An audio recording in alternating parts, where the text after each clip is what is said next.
ప్రభుత్వం law and ఆర్డర్కు అత్యంత ఎక్కువ ప్రాధాన్యత ఇస్తుంది. ఈ విషయంలో జీరో టాలరెన్స్ అని స్పష్టం చేస్తున్నాను. ఉమ్మడి రాష్ట్రంలో మత ఘర్షణలు, రౌడీయిజం, ఫ్యాక్షనిజం, నక్సలిజాన్ని నిర్మూలించిన చరిత్ర తెలుగుదేశం ప్రభుత్వానికి ఉంది.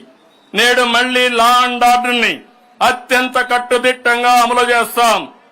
రాష్ట్రంలో పెట్టుబడులు రావాలంటే శాంతి భద్రతలు ఉండాలి. నేరస్తులు రాజకీయ ముసుగులో వచ్చి రౌడీజం చేస్తే ఉపేక్షించేది లేదు.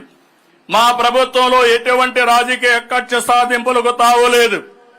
కానీ తప్పు చేసిన వారిని ఎట్టి పరిస్థితుల్లో ఉపేక్షించే అవకాశమే లేదని ఈ వేదిక మీద నుంచి ప్రకటిస్తున్నా.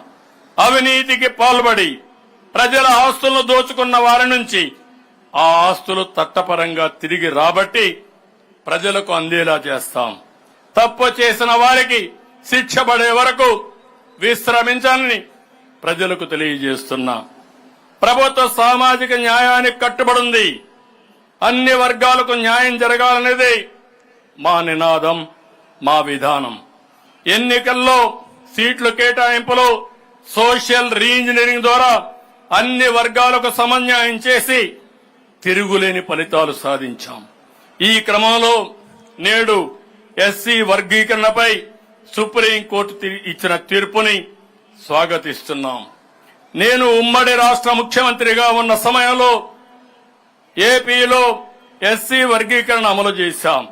నేడు సుప్రీంకోర్టు తీర్పుతో వర్గీకరణకు ఉన్న అడ్డంకులు తొలగిపోయాయి. బీసీ, ఎస్సీ, ఎస్టీ, మైనారిటీలకు గతంలో ఇచ్చిన పథకాల్ని పునరుద్ధరిస్తాం.